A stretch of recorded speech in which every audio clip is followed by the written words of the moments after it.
População urbana e população rural do Brasil. A população brasileira é formada pelas pessoas que moram nas cidades, a chamada população urbana, e pelas pessoas que moram no campo, a população rural. Mas como essas pessoas estão distribuídas pelo país? Existem mais pessoas morando no espaço rural ou no espaço urbano? Vamos observar no gráfico. Em 1940, a população rural era maior do que a urbana. Já em 1960, a população rural era menor do que a urbana. A população urbana aumentou de 1940 a 2014. Houve um período da história do país em que o número de brasileiros que viviam no campo era bem maior que o número de brasileiros que viviam nas cidades. Como a gente viu no gráfico, até 1960, mais pessoas viviam no espaço rural do que no urbano. No entanto, em 1980, já havia uma inversão do número de pessoas entre esses dois espaços. Em 2014, a quantidade de habitantes do campo passou a ser cerca de 6 vezes menor do que a quantidade de habitantes das cidades.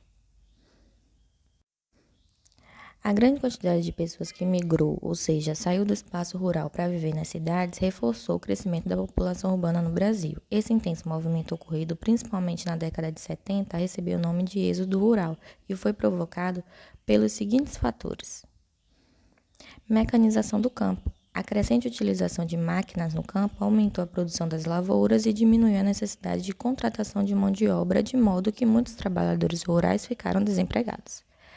Atração de trabalhadores para a indústria. Como ficaram sem trabalho no campo, muitos trabalhadores rurais buscaram oportunidade de emprego na cidade, principalmente nas indústrias, que nesse período estavam em desenvolvimento no país e necessitavam de mão de obra.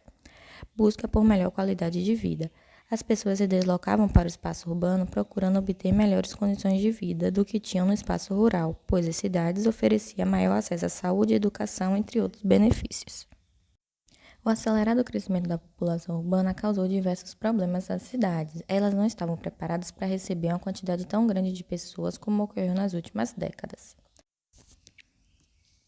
Em muitas delas, a falta de investimento em infraestrutura e na construção de moradias adequadas levou as pessoas a ocuparem locais indevidos para habitação, como as encostas de morros e as margens de rios. Em grande parte das vezes, essas moradias não são atendidas por saneamento básico e apresentam elevados riscos de acidentes. Outro problema verificado nas cidades com o aumento da população urbana é o transporte coletivo ineficiente.